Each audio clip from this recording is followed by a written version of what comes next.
نحمدہ ونصلی ونسلم علی رسولہ الکریم اما بعد اعوذ باللہ من الشیطان الرجیم بسم اللہ الرحمن الرحیم وَإِن تَعُدُّوا نِعْمَةَ اللَّهِ لَا تُحْصُوهَا صدق اللہ العظیم اللہم صلی علی سیدنا ومولانا محمد معدن الجود والکرم وآلہ وصحبہ وبارک وسلم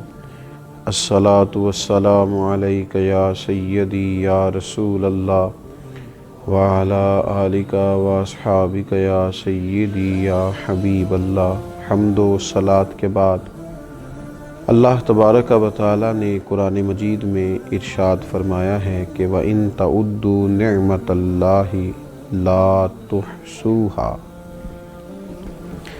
فرمایا اگر تم اللہ کی نعمتوں کو شمار کرنا چاہو، گننا چاہو تو گن نہیں سکتے۔ اللہ تبارک و تعالی نے تم پر بے پناہ نعمتیں فرمائی ہیں، اور ڈھیر ساری نعمتیں ایسی ہیں جو ظاہری طور پر تمہاری نظر سے پوشیدہ ہیں، لیکن ان کی بھی تمہاری زندگی میں بہت بڑی اہمیت ہے۔ ہم اپنے وجود سے لے کر اپنی سانسوں تک، اپنی سانسوں سے لے کر اپنے رشتوں تک، ماں باپ، بہن بھائی، بچے، اولاد، اگر ان سب چیزوں کو غور سے دیکھیں تو اللہ تعالیٰ نے بے پناہ لاتعداد رحمتوں سے ہمیں مالا مال فرمایا ہے۔ اللہ تبارک و تعالیٰ نے جس شخص کو شعور کی آنکھ کھولنے کی توفیق دی ہے، خیر اور شر میں فرق کی تمیز بخشی ہے، تو اسے بھی اللہ تعالیٰ نے بہت بڑی نعمت عطا فرمائی۔ مالک کریم نے جس شخص کے اعضاء کو سلامت رکھا ہے، اس کی آنکھیں دیکھتی ہیں، اس کے کان سنتے ہیں، اس کے پیر چلتے ہیں، اس کی زبان بولتی ہے، اس کے ہاتھ اپنی بساط کے مطابق کام کرتے ہیں، تو یہ رب کریم کی بہت بڑی نعمتیں اس کے ساتھ شامل ہیں۔ اور پھر اگر اللہ تبارک و تعالیٰ نے اسے دین کی کچھ سمجھ عطا فرمائی ہے، سجدے کا موقع دیا ہے، عبادت کرنے کی توفیق عطا فرمائی ہے، وہ روزہ رکھ لیتا ہے، اللہ کی بارگاہ میں قیام کر کے کھڑا ہو جاتا ہے، سجدے کی صورت میں اپنے رب کے حضور جھک جاتا ہے، تو یہ بہت بڑی نعمت ہے۔ یہ مالک کا بہت بڑا احسان ہے، یہ اس رب کریم کا اپنے بندے سے محبت کا لازوال رشتہ ہے کہ اس کی بارگاہ کے اندر انسان کو حاضری کا موقع میسر آئے۔ اللہ تعالیٰ کی بے پناہ نعمتیں ہیں جن کا شمار رب کریم کا قرآن فرماتا ہے کہ ممکن نہیں ہے۔ ہم نے کرنا کیا ہے؟ اسی سورہ ابراہیم کے اندر جس میں یہ فرمایا کہ تم اللہ کی نعمتوں کو شمار نہیں کر سکتے، اسی سورہ مبارکہ میں فرمایا کہ لَئِن شَكَرْتُمْ لَأَزِيدَنَّكُمْ، اب اگر تم شکر ادا کرو گے تو اللہ تعالیٰ نعمتوں میں اضافہ فرما دے گا۔ وَلَئِن كَفَرْتُمْ إِنَّ عَذَابِي لَشَدِيدٌ، اور اگر تم کفران نعمت کرو گے، ناشکری کرو گے تو پھر میرا عذاب بھی بڑا سخت ہے۔ ہمارے ہاں ڈھیر سارے لوگ ایسے ہیں جن کی طبیعت کے اندر شکوے پیدا ہو گئے، ان کے پاس جو ہزاروں لاکھوں نعمتیں موجود تھیں، ان کے شکر کی طرف تو کبھی ان کی طبیعت نہ جا سکی، لیکن ایک جو چیز ان کے پاس موجود نہ تھی اس کے لیے وہ تڑپتے رہے۔ وہ جو چیزیں ظاہری طور پر اور وقتی طور پر ان کو میسر نہ تھیں، ہو سکتا ہے اللہ تعالیٰ کی حکمت کا تقاضا ہو کہ وہ چیزیں ان کے لیے بہتر بھی نہ ہوں، لیکن ان چیزوں کے نہ ہونے کی وجہ سے انہوں نے اپنے مزاج میں شکوہ پیدا کر دیا۔ اس کا سب سے پہلا نقصان تو انہیں یہ ہوا کہ ان کے مزاج میں جیسے ہی شکوہ آیا، ناشکری پیدا ہوئی، اور جو وہ نعمتیں اللہ نے انہیں دی تھی جنہیں گن نہیں سکتا تھا، ان نعمتوں کے بارے میں اس نے ناشکری کا اظہار کیا، تو یہ اتنی بڑی انہوں نے اپنے لیے روحانی تکلیف قائم کر لی کہ جس کا شمار نہیں کیا جا سکتا۔ اور پھر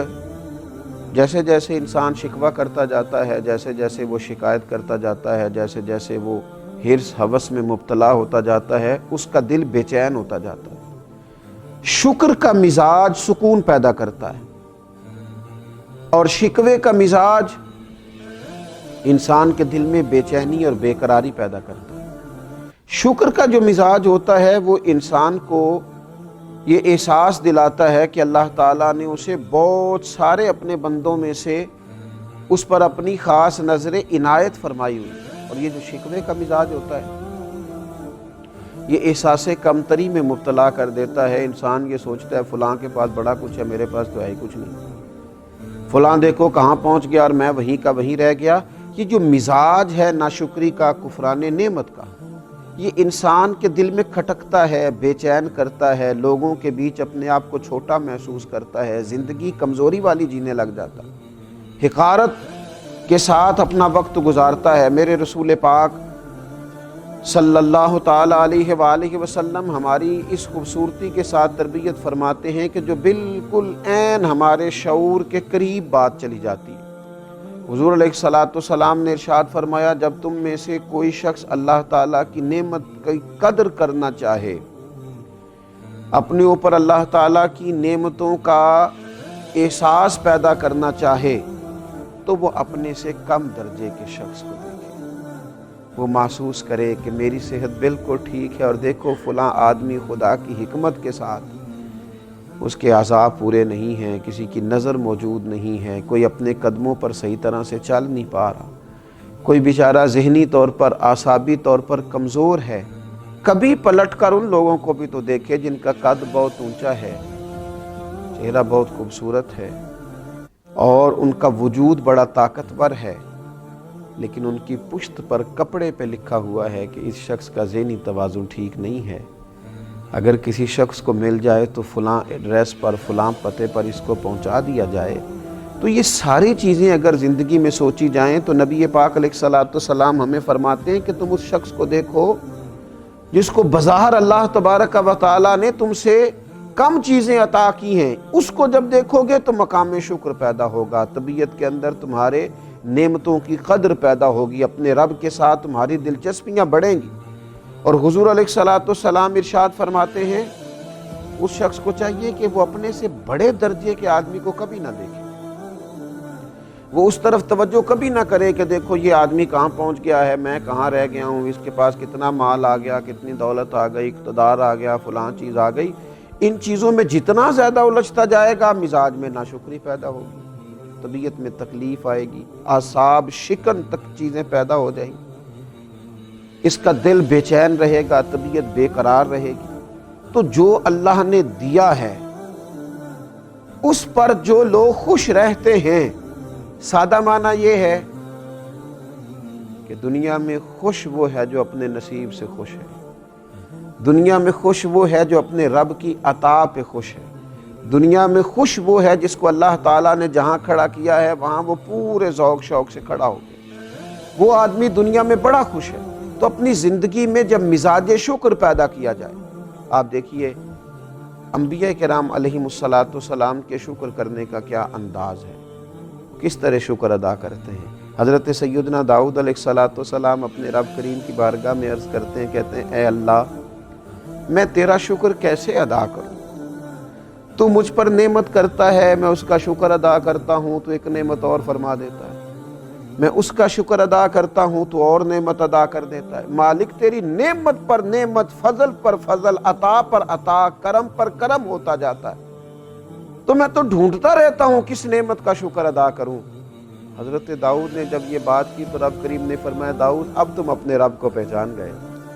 اب تم نے اپنے مالک کا شکر ادا کیا ہے۔ حضرت موسیٰ علیہ الصلوۃ والسلام اپنے رب کریم کی بارگاہ میں عرض کرتے ہیں اے رب میں تیرا شکر کیسے ادا کروں جبکہ تیری سب سے چھوٹی نعمت جو میرے اوپر ہے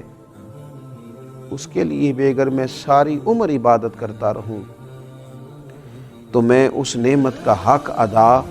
نہیں کر سکتا۔ تو اللہ تبارک و تعالیٰ نے وہی فرمایا اب تم نے میرا شکر ادا کیا ہے، اب تم اس مقام پہ آئے ہو کہ جہاں تم نے شکر ادا کیا ہے۔ حضرت نوح علیہ الصلوۃ والسلام کا طریقہ یہ تھا، اللہ نے انہیں عبد شکور کہا ہے نا، شکر گزار بندہ، تو ان کا طریقہ یہ تھا کہ جب کوئی چیز کھاتے تو کہتے الحمدللہ، جب پیتے تو کہتے الحمدللہ، جب چلتے فرماتے الحمدللہ اس نے چلنے کی توفیق دی ہے، جب کپڑے پہنتے تو کہتے الحمدللہ۔ اللہ تبارک و تعالیٰ نے نا ان کو عبد شکور کہا، فرمایا یہ میرا شکر گزار بندہ ہے۔ اور میرے نبی پاک صلی اللہ تعالیٰ علیہ وسلم کا شکر ادا کرنے کا طریقہ تو یہ ہے کہ سیدہ عائشہ صدیقہ رضی اللہ تعالیٰ عنہ فرماتی ہیں کہ رسول پاک صلی اللہ تعالیٰ علیہ وسلم ساری رات کھڑے ہیں نماز کے لیے، اور اتنا کھڑے ہیں کہ حضور کے مقدس قدمین شریفین میں ورم آ گئے۔ میں نے عرض کی یا رسول اللہ صلی اللہ تعالیٰ علیہ وسلم، آپ کے صدقے اللہ اگلے پچھلوں کو معاف فرمائے گا، اتنی مشقت کیوں کرتے ہیں؟ تو فرمایا افلا اکون عبدا شکورا، میں اپنے رب کا شکر گزار بندہ نہ بنوں؟ یہ تو میں اس کی بارگاہ میں شکر کے لیے کھڑا ہوں۔ تو یہ انبیاء کرام علیہم السلام کا شکر دیکھیں، رسول رحمت